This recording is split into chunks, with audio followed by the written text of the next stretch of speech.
Yeah, Solid Hill TDS, what's up? Yeah, come on.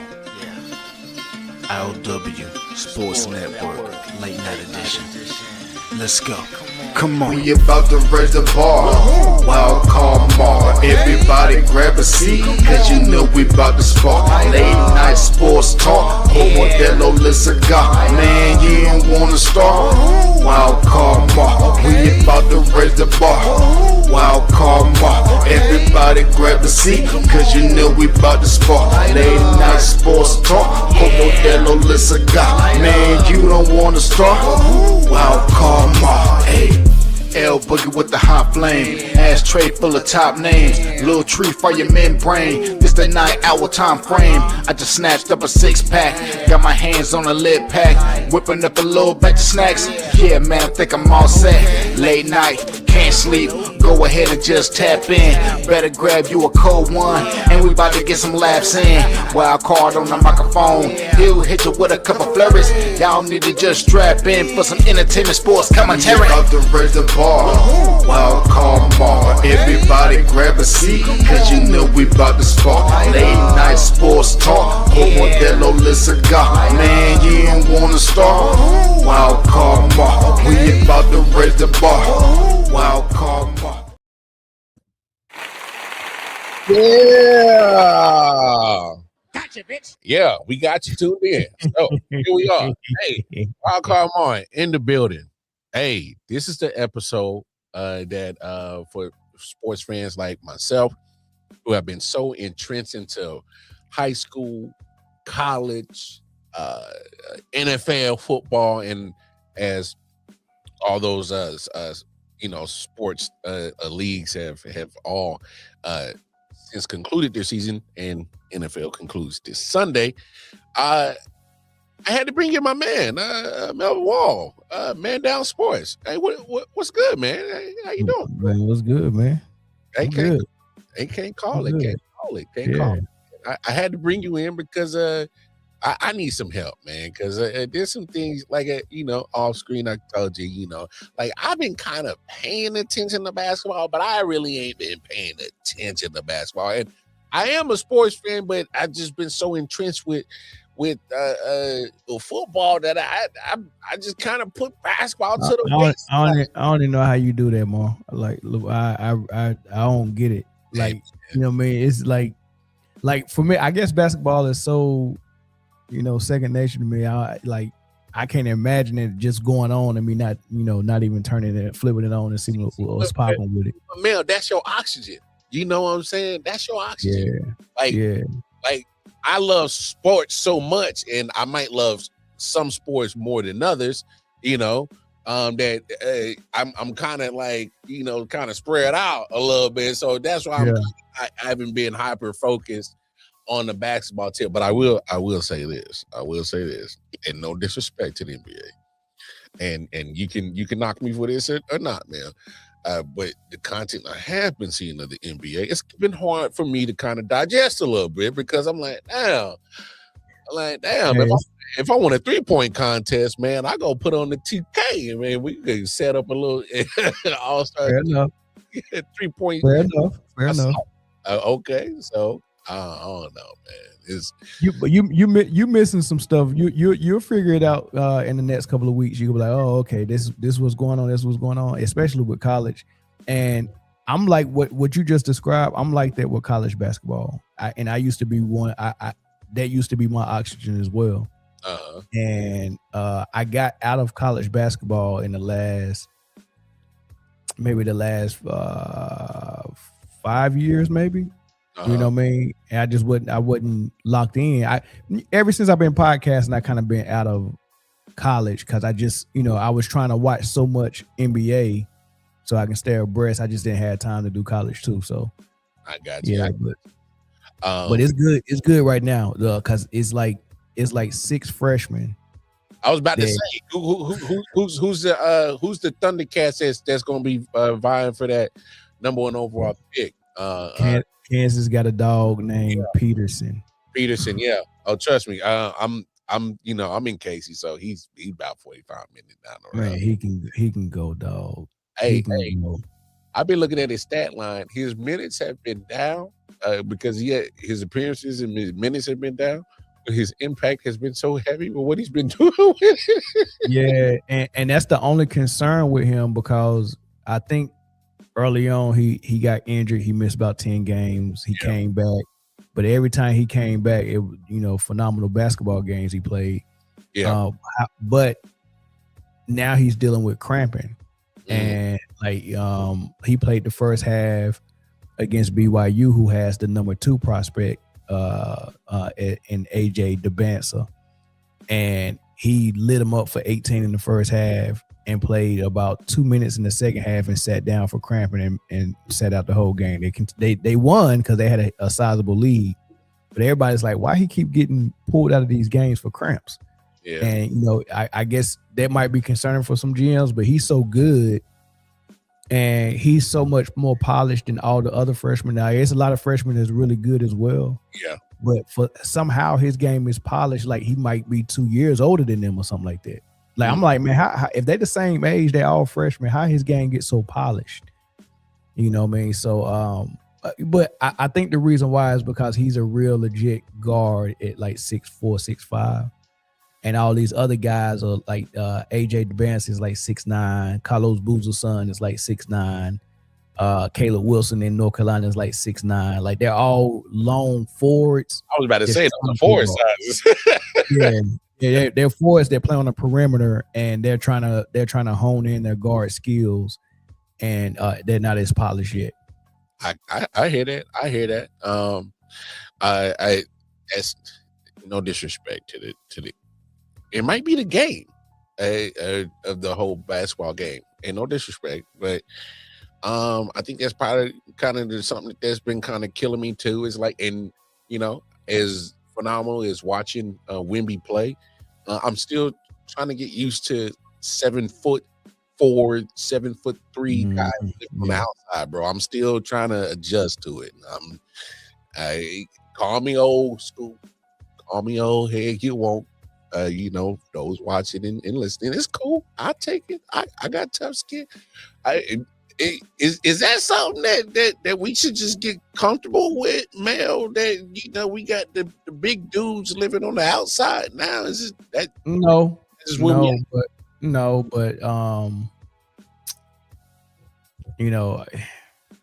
I'm frustrated because I just watched San Antonio play OKC.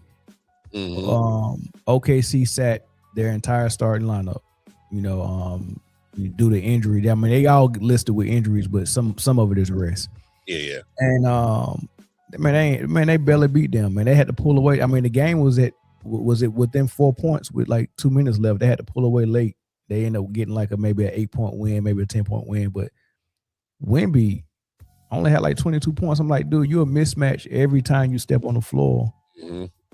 Just get the ball in the post and turn and shoot is too easy. Like, he making it harder than what it should be. It's almost like when you play, like when I used to play on a little Fisher Price basketball goal with one of my good friends. My good friend had a little brother, right? And for some reason I was real good with the younger kids because I would teach them. I had more tolerance for them, and I would teach them basketball. But my other friends was like, I'm not playing. Like, they wouldn't even play with their own brother. Like, I had 3 friends who it was 3 little brothers around the same age, and I would play ball with them on the Fisher Price goal. Now I could dunk it every time I want to. At this point, I was like maybe 11 or 12. They might have been like 6, 7. I don't know. But I made it real fun with them and played with them. But I played like I didn't want to score every single time and dunk every single time. That's what Wemby do. Like, he'd be like, man, it's so easy. I'm gonna play guard to make it fair. You know what I mean? So I'm like, man, just go down low and just use your advantage, man. But hey, bloody out there bored, bro. Yeah. I'm like, man, I'm 7'7", man. I'm 7'4", man. I don't wanna just go to the block every single time. Hey, buddy out there just bored. Like damn, Wemby, like you just like. Because, like, I know he goes by the moniker Alien, but, bro, you really are, just something that's, I don't want to say never be seen before, because, like, and I'm not trying to disrespect Wemby. I mean, Kristaps Porzingis, who was in the trade today, had a similar build, but it really just didn't stay healthy. And me, low key, the fan in me, I've always been a fan of Bol, but he never really could find a situation to maximize his skills, so that never really worked out. But so I don't want to say we never seen nothing like Wemby before, but just him putting it all together is something that's crazy. I saw something the other day that man had 2 back-to-back blocks and then shot like literally a couple feet from the logo, and I'm like, on transition. You know what? I thought that was I'm crazy. glad you brought up that name, Bobo. I think OKC should just make everybody mad and just go trade for Bobo. Just go pick him up and dust him off. And home on the floor and just show people how this is how y'all could have used Bobo. If I was them, I would go get Bo and unleash him. Let me see what Bobo is. He still with Phoenix on the bench? That would be unfair because if they would acquire Bobo and then unleash him, and then he pretty much is a fire starter to another championship, and they go back to back. That'd be crazy.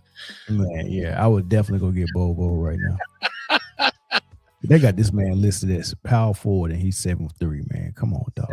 7'3", come on, man. Nah, that's crazy. In your opinion, who would be the MVP right now? You know, get me caught up. Who's really absolutely in the league is like just been consistently balling so far from opening day to present day. Just been well. The season. From the beginning, it's been SGA, and Jokic and Cade Cunningham. And here's the advantage that SGA has over that pool. He's been doing it from day one, and he has the best record in the league. His team was the first team to 10 wins, the first team to 20 wins, the first team to 30 wins, and they're the only team currently right now with 40 wins in the league, right? So he's got a 5 to 6 game, gap between the next best team in the West and then in the East as well, right? So he got the wins on him, the performance is there, and then he's only missed like tonight. He missed tonight's game. That's his 3rd game he's missed. So he's got the consistency. He's meeting the standard as close as possible to playing 82 games. He's not going to play 82 games because they already missed 3, but he's the closest to 32. Jokic has missed 16 games. Yeah, I was about to say, Jokic he's coming back off injury. Yeah, he missed 16. Cade has missed about 7 or 8. Luka has missed about 7 or 8. Right, so they're all less available than SGA.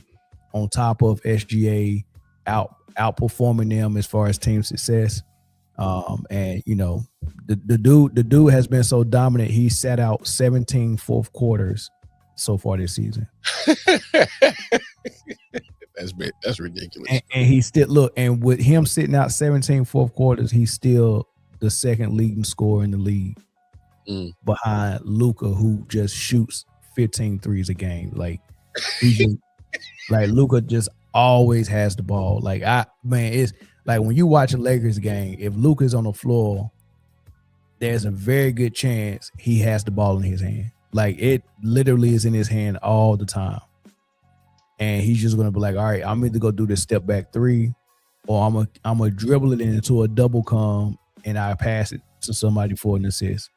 Okay, not to get off topic from the MVP conversation, but you just said something to me, and me being a Lakers fan, it rang a light bulb off in my head, and I gotta ask you this: when Luka playing that type of basketball, and there's an older star that kind of played similar basketball, there's no way he's happy sitting there on the sideline like, damn man, this motherfucker taking the air out the ball, man. What am I supposed to do? I'm the king around here. He's trying to play on the surface, but behind the scenes, Rich Paul he's trying to find a soft landing for him to go to. It won't be this season. He won't get traded at the deadline, but you best believe he wants one more contract, which would take him two more years, for almost max money because he has two things in mind.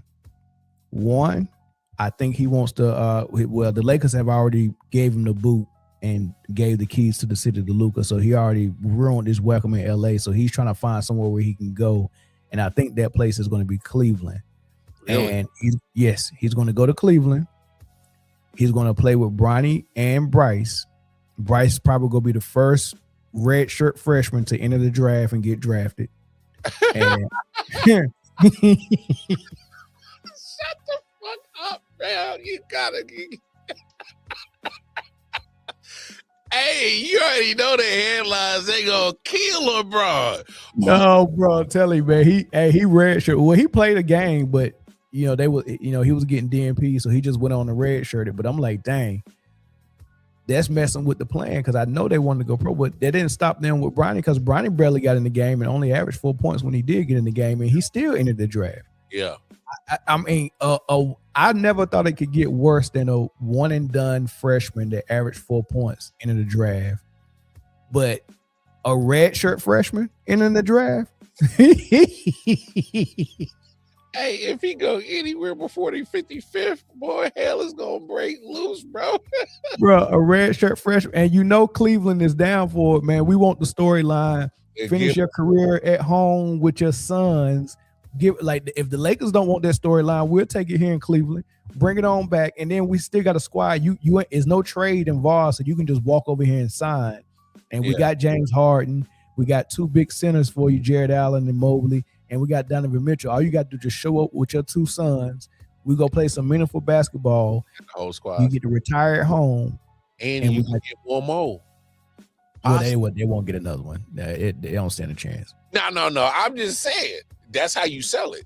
Brian, we can get one more. Get one more before you leave. That's how you try to sell it. But in my opinion, him winning championships are done. Been done. Matter of fact, been done. Step two. And they still covering their bullet wound with a Band-Aid over there in Golden State Warriors world.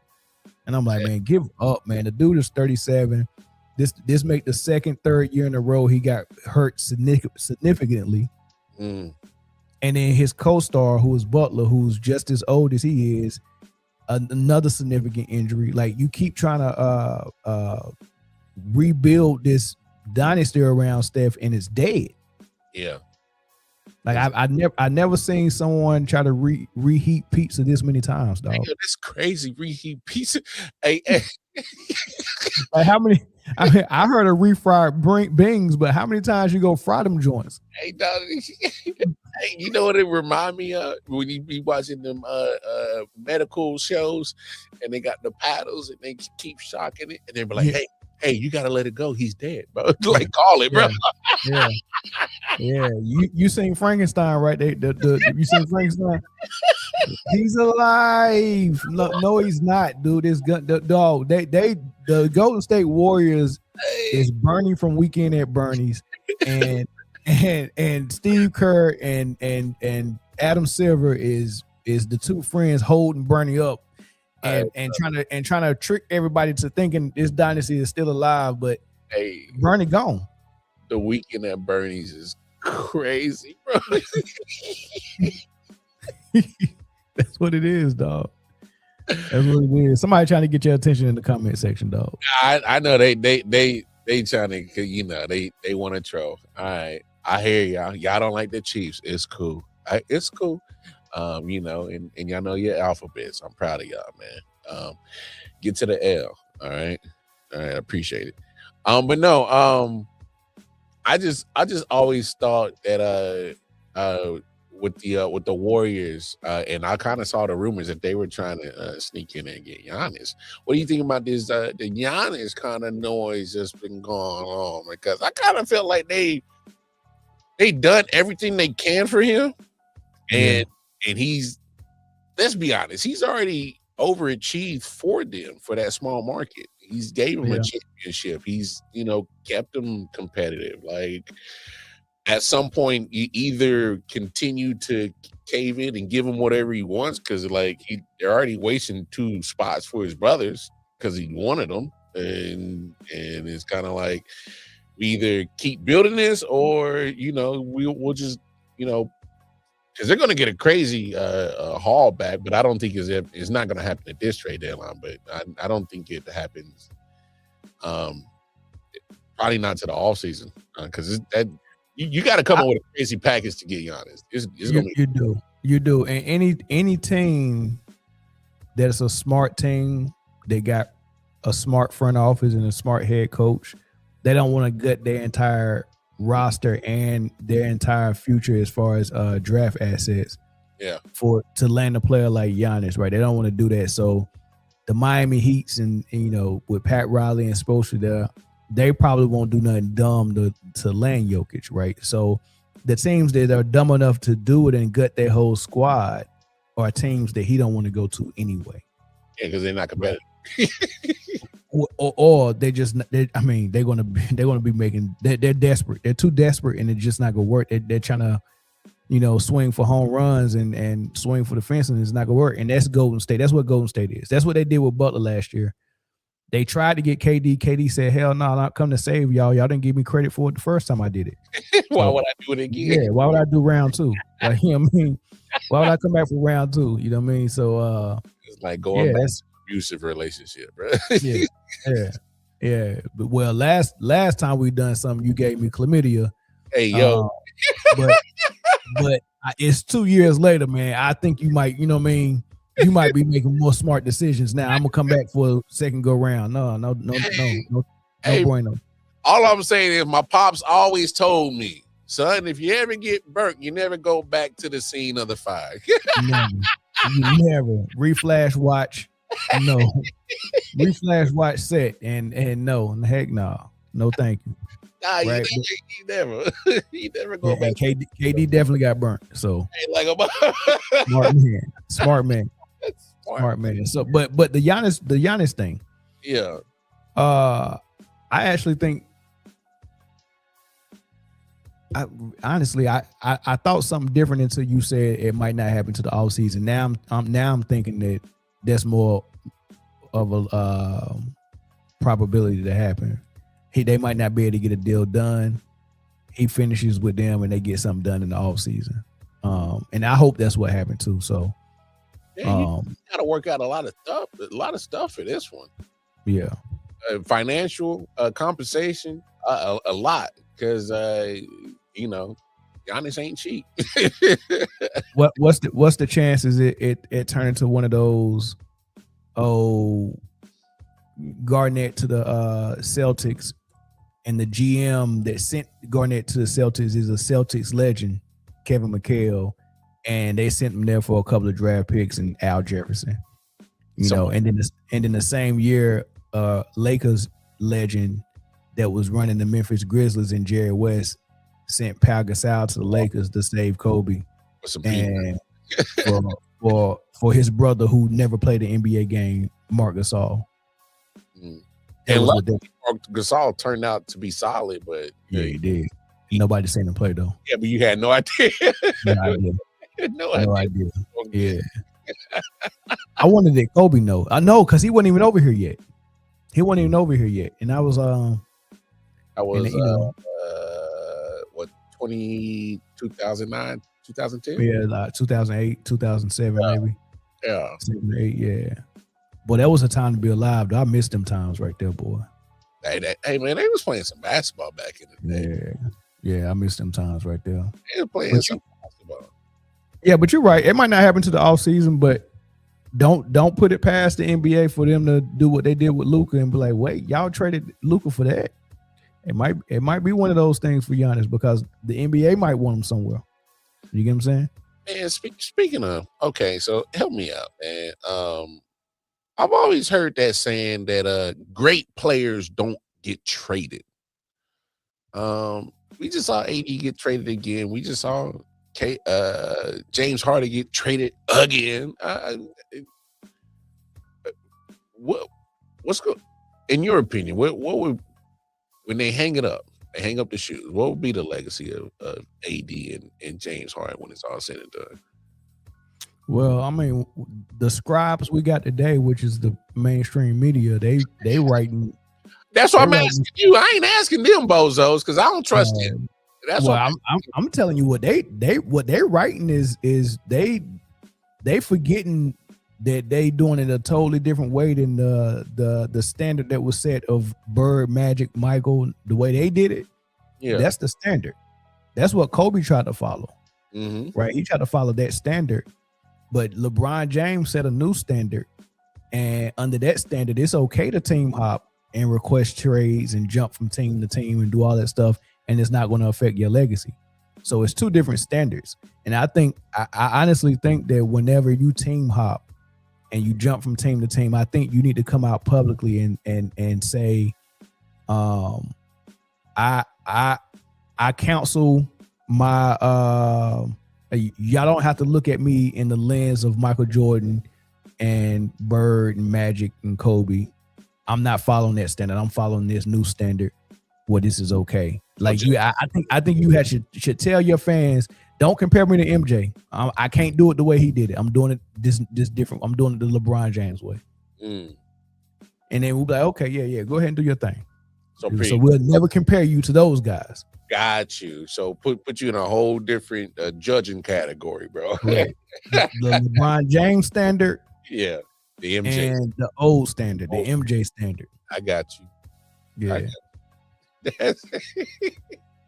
Oh man. Look, I ain't gonna hold you too much longer because I know you a busy man. Hey, and I just gotta, do this. Hey man, I really love the fact that you and the rest of the Man Down crew have taken Man Down and skyrocket that joint, bro. So like, big ups. Sure, it ain't skyrocket yet, man. But thanks for putting that in the atmosphere. Thank you for putting that in the atmosphere. It'll be skyrocket one day, though. No, you gotta know from. I saw y'all from the ground up, bro. Like from where, where y'all at now. Oh, that's skyrocket, bro. Trust. Don't poo-poo on what y'all did, bro. It's I'm saying we laid some groundwork and we made some progress and stuff like that. But man, I got a vision, Lamar, and you part of it. So I mean, just know when I build it, I expect y'all to come. So hey man, you already know, man. You got right, when I come knocking, I don't want to hear no nah. Hey, no. When you knock, all you gotta tell me is where, when, who, how. What was the old cut they taught us in school? Who, when, how? The 5 W's. Yeah. All right. Well, look. I'm working behind the scenes in the background. I'm building something, and I got like 10, 12, 15 different people in mind. Hey, look, that I want to come snatch and you know what I mean. So you see what I'm doing? I'm still putting the content together. So when it all comes down to it, I got a catalog ready, bro. Correct. Catalog ready, dog. Yeah. So yeah, it's coming. I just got to, you know what I'm saying? I just got to navigate. Before I get you out of here, man, I got to get your talks on the Super Bowl, because I know we know you know your basketball, but Super Bowl this Sunday. I know you keep an eye on the football world. Break it down, man. Give me your thoughts, your opinions, feelings of what you're thinking about this Patriots Seahawks Super Bowl 60 matchup, man. What's good? So with Super Bowls, especially with teams and star players or team leaders who are there for the first time, you got to kind of separate the football from the non-football stuff, right? It's like people just don't understand how much of a distraction the week before the big game is. Mm-hmm. It's a major distraction, and it's a lot of shit going on. A lot of stuff going on, right? And so you got to think about, all right, which organization from the front office to the coaching staff down to the field is going to be mature enough to navigate and not fall prey to some of the festivities and stuff like that, right? Who there about their business? Yeah.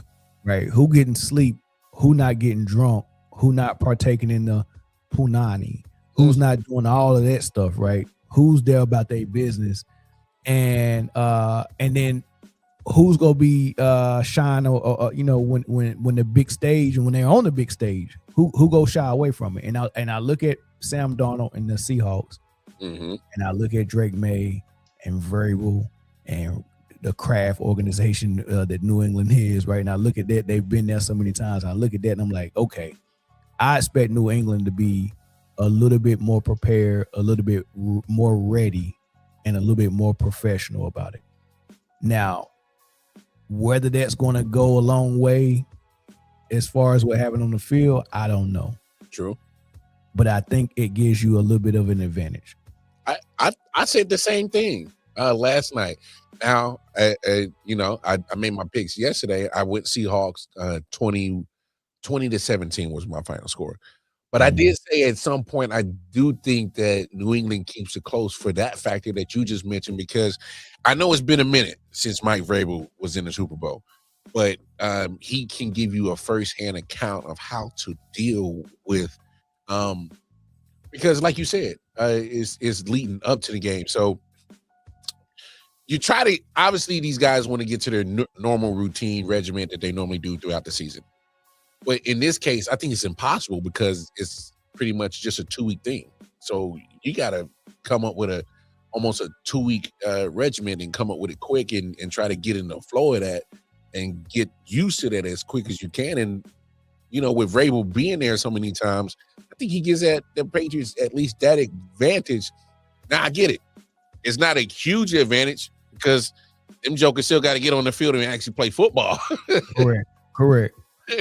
But I just think, because I'm big on nuances and certain little factors that go into sports, you know, like home field advantage, like, recalling to history of doing certain things in a certain manner or similar situations, like Vrabel being part of so many.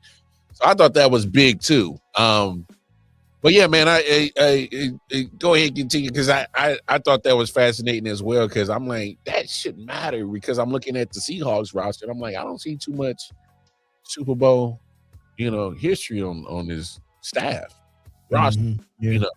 So yeah, so that's the first thing I look at is, okay, they got a slight edge before they even get to the field, psychologically and as far as preparation, right? But then when you start to get to the X's and O's and you know what the teams do well, and I think about those two running backs the Seahawks got, and how they like to use them, and I think about how dynamic that daggone receiver they got has been. And you got to give credit to Sam Darnold as well. The quarterback been playing good as well. Has he answered enough questions for you? Yes, sure. Okay. Yeah. You know what's crazy about Sam Darnold? As soon as he left the Jets and he went to Carolina for that 1 year, he had a phenomenal year. The first, I want to say 6 to 8 games of the season for Carolina, like they was looking like a playoff team. And then it went south. And then the bottom fell out, and I can't remember if it was injuries or not, but the bottom just fell out. Yeah. And then they moved on from Sam Darnold, and that's how he ended up in Minnesota, and he played well there as well. And then I wouldn't say the bottom fell out, but for some reason Minnesota just was like, yeah, you played good and you was able to get the ball to Jefferson a lot, but you just not our guy. And they moved on from him, and you see that was a mistake. So ever since he left the Jets, he's been playing phenomenal. Well, Minnesota made the mistake because they grabbed a quarterback in the first round. It's like, we got to roll with the first guy. Yeah, that's pretty much what it was. That's pretty much what it was. Yeah, but Sam Darnold's been playing phenomenal ever since Carolina, dog. Fair. Yeah, he's been answering questions for the last 3-4 years. You know, and this is the biggest way to answer it right here. I'm a Super Bowl quarterback right now, and got the potential to be a Super Bowl winning quarterback. Yeah. It's in this situation, man. I know Drake May is second year in the league. Yeah. He did improve. There's at one point he was over there, had his name in the MVP conversation, and I thought he did what he did in the regular season, but this postseason he just ain't played well. Wait. Why hasn't it? Hold on. Has it been this late before they announced the MVP? The last couple of years, they've been waiting to the damn honors, the award show, which is really Thursday, which is right before the Super Bowl. So the last couple of years, they've been doing this in this manner. Yeah. Wow. That's been something new that they've been doing. Yeah, that's crazy. It goes to Stafford, in my opinion, anyway. I mean, if you wait this late, then you got. I mean, it's supposed to be a regular season award, but yeah, you can't help what your eyes see. And if you wait late and you able to see the playoffs and somebody have a performance that like I guess you can tell the voters you can't factor this in. I guess you can tell them that. But if they're not going to factor it in, why are we waiting this late? I wait. Yeah, wait. Well, to be honest, I think the votes they probably been in. They just wait to I hope so. Have the show and all that shit and put it all together and make it. I hope so. Yeah. I hope so too, because if they because don't get me wrong, in regular season Drake May, his name is in conversation for MVP. But if you factor in this playoff, ain't no way I can give you that MVP. But I mean, I look at Stafford's numbers, I looked at his performance, I look at what he's done, and because I can't say it was his fault why the Rams got booted out. Yeah. You know what I'm saying? So I like Stafford for MVP as well. I like them early, but before I liked Stafford for MVP, I was actually on and I'm forgetting who it was. Was it a running back that was what running back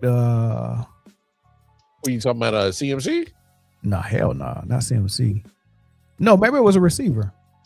I had a non-quarterback like maybe the first 8 games, maybe the first 10 games. It's either it wasn't JSN.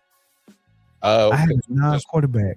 Puka's had another great season. It wasn't Puka. Dang. It wasn't a running back. What running back was doing good the first half of the season? Jonathan Taylor. That's what it was. I had Jonathan Taylor because remember Mac before not Mac Jones, but Daniel Jones before he got hurt, the Colts was like they front running for real. Like they they was doing good. And Jonathan Taylor, like it was a couple of games where they had clutch games or clutch moments, and like they took the ball out of Daniel Jones' hands and was like, give it to Taylor, and he was just taking them out. So like the first 8 to 10 games, I had Jonathan Taylor, and then I had Matt Stafford second, and then Taylor fell off. Yeah. He just couldn't get no help. Hey, because he was even getting 150-yard gains and still was seeing 8 in the box. But because they still had to worry about because Daniel Jones was actually playing some good football. He was. I can't even front, man. Hey, man, but hey, I appreciate your time, man. I ain't, like I said, man, I just want to get caught up, and then I always got to get your opinion on a little football, especially when it comes to Super Bowl this time of year. Yeah. Hey, man, like always, man. Hey, tell the people where they can find you at, my bro. Man Down Sports, y'all. Check us out on YouTube. Check us out on Spotify. Check us out on Facebook, wherever. Just look up Man Down Sports. And you'll see my solo shows, and you'll see the shows we have with a full panel of guys and and girls. And we go about 4 to 6 deep on our full panel shows, and we invite guests like Lamar on, and just other different podcasts. What's so funny? He's like, I'm selling insurance. Nah, I'm not quite selling insurance, but I am going door to door. It's just not insurance I'm selling. It's salvation. And are you ready for Jehovah's return? Hey, bro, you absolutely.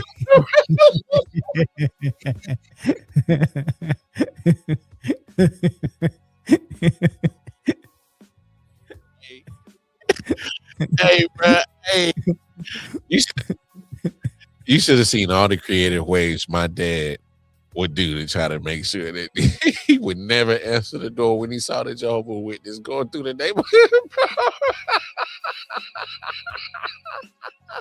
Oh man! Hey, Did y'all have the Mormon guys come through on the 10 speeds on the mountain bikes? not in the hood that we grew up in, but when we got to the burbs, yeah, all the Yeah. time. Well, what I respected about them dudes is we were in the hood. And first of all, when we seen somebody that was not of color come through that hood, we was like, this is a brave. And they used to come deep in that hood on that 10 speed. And their white ties and black or white shirts, black tie, khakis on a 10 speed. Yeah. And this is how they got us. They got us with magic tricks. I didn't even know, like it took me, I probably seen them 5 or 6 times before I heard them say anything about Christianity or whatever, or the Mormon church or whatever. I didn't know who they were. We just knew them as those white dudes that did magic. Yeah. And they would pull up on us, man. They'll pull quarters out our ear. Hey, that's crazy. They'll take their thumb off, you know what I'm saying? Do that little thumb trick where they take the thumb off, man. They had so many magic tricks, dog. And then I just was like, man, this is amazing that these dudes are coming into our neighborhood mucking it up with us like this, man. I didn't know how to take it. Yeah. But when I grew up, I realized who they were, and I was like, oh man, you know what I mean? They don't even like black. You know, that's another time. I was about to say, like, yeah. Y'all tap in with man down and all the rest of the crew, man. Hey, always appreciate you, dog. No problem, man. Appreciate the invite, dog. Hey, man, I always love it, man. Mel's always a good people's man, but hey, man, y'all make sure y'all tap in with the whole Man Down crew. Spotify, YouTube, all that. Man Down Sports. Again, Man Down Sports. Show them some love and support. So I wanted to do that episode for the sports fans like me who just been, been having a hard time trying to get back into the swing of watching basketball, whether it's college or NFL or NBA. Because we've been so entrenched into the NFL, high school, college football, and at this point, NFL is going around the clock, 24/7, 365 at this point. Even when they're not playing games, and as Mel gave his Super Bowl predictions, and I gave mine yesterday, and so did Randy's. But here's the crazy thing about the Super Bowl, and I just got to say this. For one, the NFL, I know they're trying to do new things and try new things and try to be innovative. And can we start with the Pro Bowl? Can we take it back to football? Like I remember to this day when Sean Taylor knocked the shit out of Brian Mormon at the Pro Bowl. So first of all, let's get it back to Hawaii. Can we get it back to Hawaii? All right. Let's get the Pro Bowl back to Hawaii. All right.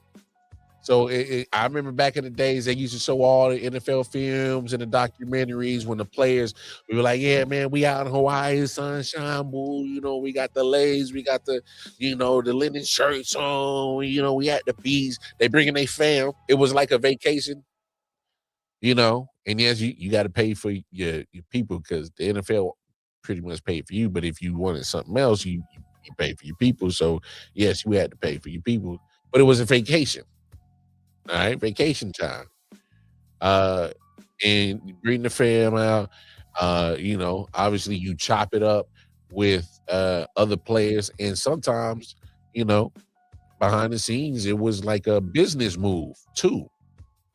You know what I'm saying? A business move. You were like, hey man, if we can get you to, come to us in Tennessee, man, we might could run something on the defensive side. Bro, if we can get you in Philly, or bro, if we can get you in LA, you can kind of put bugs in certain players' ears and try to get your agents, try to get you to a certain destination. So That's what the Pro Bowl kind of was. I know they still kind of do it now behind the scenes, and you know, I just think that's just common sense, and that you know, kind of moves get made like that at the Pro Bowl. But especially when you were actually playing football, they had pads on, full pads on, and hitting and tackling and blocking and running. The Pro Bowl, they used to play football. It's really bothering me that they are so far removed. Like, why is Jamar Chase over here getting a pick six? We're playing flag football. Seeing that's the old man in me speaking. All right. But we also got to look at this as in innovating and the advancement of the sport. And I know Jamar Chase is a wide receiver. He would never be getting a pick six on an NFL Sunday game. I know that. But the NFL has always been at the forefront of selling their product. And here's where the NBA has always had the advantage, is because they never had the helmets to shield people's faces. So they were always easy to recognize. You've seen that face. The camera zooms in on Shaq. You know what Shaq looks like. You can't miss a 7'2" black guy with that face and that voice. But he's recognizable because he's seen. Now in the NFL, majority of the times they're wearing helmets. So in this case, the Pro Bowl, all is well known. What does Jamar Chase look like? Oh man, if they're playing flag football, they're easy to recognize. They're easy to be seen. And you know, I know that doesn't seem like much, but for me, I'm just looking at it psychologically. Like, hey, if I can put a name to the face to how they play, and then you know, go on and seek them out on their social media, and you know, they're posting and getting to know them. Oh man, I become a fan of them, and then I'm going to go out and you know, buy the merch, buy the tickets, go travel to see Jamar Chase, go do this and that, and then that's how the NFL has a fan. And you know, and then I bring my lady with me, and then we bring the kids with me, and that's more money getting spent. And then NFL has a NFL family. That's what they're trying to do. They're trying to market to certain niches of certain people that can hook, line, and sinker into their wallets, pretty much. And they've been like great at doing it. And so that's the business side, new forward thinking of me, that's like, oh, I understand why the NFL is doing the Pro Bowl, why it is. But at the same time, the old school in me is like, this is crazy. What's going on? It's no different from my fellow Chiefs fans. They're having a hard time dealing with the Chiefs wanting to move from Missouri to Kansas and building a new stadium. Because, and I've been a lifelong Chiefs fan. I understand the business side, and then I understand the tradition side. It's the same thing. You get torn because you got to understand and be able to see both sides of the coin. So it's crazy how the evolution of the Pro Bowl and how it has changed. But I understand. I understand why they won't go back to having full padded football and hitting and knocking the shit out of the punter. I get it. I understand. I just miss it. That's all. I miss that. I miss the contact, the football, the actual play of seeing pretty much the best of the best go at it, and just seeing you know. Because it was never it was pretty much a fantasy team. It was fantasy before fantasy, or before it got big, I should say. So that's just, it was always dope. It was always dope. That shit in the NBA All-Star game went the way of the because they don't care. Now they don't care. Haven't really changed in NBA this year, but no, don't don't hold your breath on anything really changing when it comes to anything. Between the All-Star game and Pro Bowl, and I will say this: I've been kind of digging the way that the MLS, Major League Soccer, and NHL, how they've been kind of doing their thing, because obviously those sports and their skill challenges have been kind of dope. So I look, I don't have the answer to fix the Pro Bowl or the All-Star game, but I do feel for sure it needs to get back into Hawaii so it can feel like at least give me that traditional part of it. Going to Honolulu, you know what I'm saying? Cats always look forward to that. I can do the give and take. Y'all, if y'all don't want to get back to the pads and putting back on the helmets and, being playing flag football and giving the fans a chance to really put name with face, cool. I get it. I understand it. Yeah, I was digging it. MLB, it's kind of hard not to play full speed with a fastball coming at you, because those pitchers are still throwing. You're still throwing the juice. Yeah, you still gotta. So to your point, I think you're right. Yeah, so they do still play some ball. I didn't mind when Major League Baseball were putting the home field advantage on the line for whoever won, because I kind of felt like they were playing for it because it mattered. Because, hey, I know I'm at the All-Star game, but if my team is at the top of the division and I can go and get home field advantage just by winning the All-Star game, then I'm going to make sure we get the shit done. So I'm with it. So that's me. So I don't know. That's just kind of how I felt when Major League Baseball were doing the All-Star game, when it putting that type of emphasis on it, I should say. So I dig that. But yeah, there needs to be some fixing with the Pro Bowl, and that's fair. Yeah.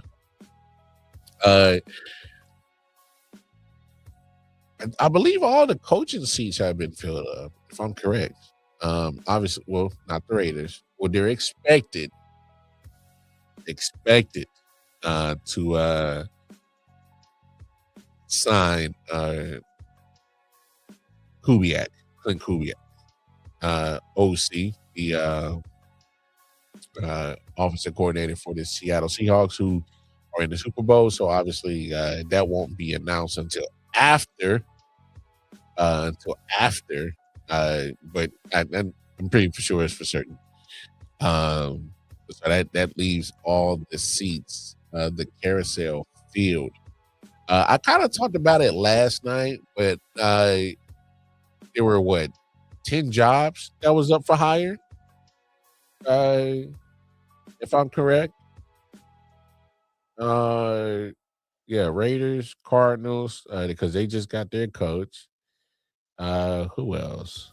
I mean, it's a shit ton of people. And I'm having a brain for it. So my point is there were so many damn jobs that were open this past off season. It's kind of like, well, damn.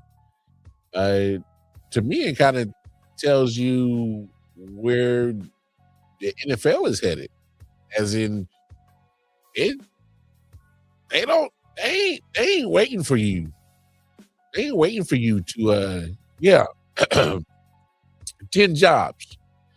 10 jobs, one minority. Rooney Rule ain't doing much except performative. Well, I knew that the Rooney Rule was some bullshit. So to me, talking about it was beating the dead horse. It was wasting my time and breath, because the NFL is going to operate the way that they operate. All right. when you still got majority of the owners who are just, some of the good old boys, still the old school families. That's just what it is. I'm sorry, my brashness in reality check on that, but that's just, it is what it is. We know that the Rudy Roo bullshit. It's there for formalities.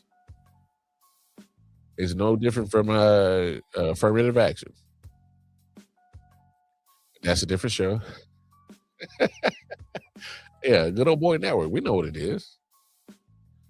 But I just think what my point is that as if the timeline, I would say, John Harbaugh and Mike Tomlin got they were the anomaly of tenures in the NFL. Andy Reid is an anomaly of tenures in the NFL. Like these coaches are getting 1 year. I mean, we've seen it multiple times over the last few years that coaches that were one and done. Boom, boom, out of here. Some getting a year and a half, 2 years, 2.5 tops. Back in the days, coaches were getting 4 or 5 years to try to get their, get the franchise headed into the right direction. Hopefully him and the GM are on the right page and they can get the right roster, get the scheme going and get something popping, but not, these cats is getting clipped in less than 2 years. When you got that many jobs, come on. And I think that's another problem that when you speak of the Rooney Rule is the pipeline. When these many jobs continue to get open, how is there not a vast, diverse hired cycle? Because if 10 jobs were open this off season, it'd probably be what? Maybe 5 minimum, 5 to 6 next year. That's not even in because I'm not including retirements. I'm not talking about actual majority of these jobs were people they got fired. Mike Tomlin parted ways. All right. Whatever the true story is, that's none of my business. Don't really care. I don't know if we'll ever get the truth. But it's like, damn. With the cycle of the coaching in the NFL that continues to be a revolving door year in and year out, how haven't you not fixed that Rooney Rule? How haven't you not fixed the NFL get diverse hiring when it comes to the coaching ranks? Because there's a whole bunch of great coaches that's been killing the game. And one in particular, Eric Bieniemy. I'm glad he's back in Kansas City, but I'm more disappointed that, hey, how has this guy not got a head coaching job? This guy is literally, the proof is in the pudding. You know why they was like, hey man, we're glad to be taking Eric Bieniemy back, because they was looking at those numbers of Patrick Mahomes when Eric Bieniemy was his OC, and they're like, hey man, I kind of like that Mahomes, kind of like that guy. So he can't get no credit for that. We seen other coaches get hired for quote unquote being the maker of this person or that person. He helped make this guy. Didn't Brian Daboll get a job for, he brought the best out of Josh Allen? Yeah, let's hire him, give him a head coach job, huh? And haven't we heard situations like that? Haven't we seen situations like that? It's happened multiple times. It's wild. It's crazy. It's wild. It's crazy when it comes to this coaching thing in the NFL. Career could be here today, gone tomorrow. Gerard Mayo was a former Patriot. He gets a Patriot head coaching job. Grable becomes available, said, boop, bye, holla at you, deuces, one and done. Got him up out of there. Steve Wilkes got done dirty. They gave him one year in Arizona, drafted Josh Rosen. Both Rosen and Wilkes was out of there in 1 year. Boop. Wilkes goes to Carolina, gets him playing some quality football. He took over for a coach that got fired. And Frank Wright gets the team playing adequate football, competitive football. He can't even get retained. It's a cold world in this NFL coaching joint situation, man. It's a cold world. And believe it or not, college is starting to follow suit. They starting to clip coaches early too. And some of them big schools that make a lot of money ain't scared to eat no damn contract money up for these coaches. They are figuring out ways to pay for a buyout for a coach. They said, we'll figure it out. Well, we'll just go ahead on sign this old check on over to you, and you go about your business, partner. And we gonna do what we gonna do. Hey, NCAA, and look, I know players get drafted, but the NCAA is starting to turn into just mini NFL. And I saw this coming. The moment that they opened the gates for NIL, which I had no problem with, obviously there needs to be some rules, regulations, parameters around it. I have no issue with that whatsoever. But in my opinion, if you do that for the players, you must do the same for the coaches, because the coaches have always had free will throughout this whole process. So if you're going to cap the players, then I think you should cap the coaches. But that's just me, just my opinion. But what do I know? Anyway, let me get up out of here, because it's already we already eclipsed our hour, and I'm just over here blabbing, busting my gums. Especially now, many black players have been through the league and done wonders, and can probably do a lot of good teaching, but don't get as many chances. Yeah, the enemy should have been head coach. Yeah, oh yeah. So much knowledge. And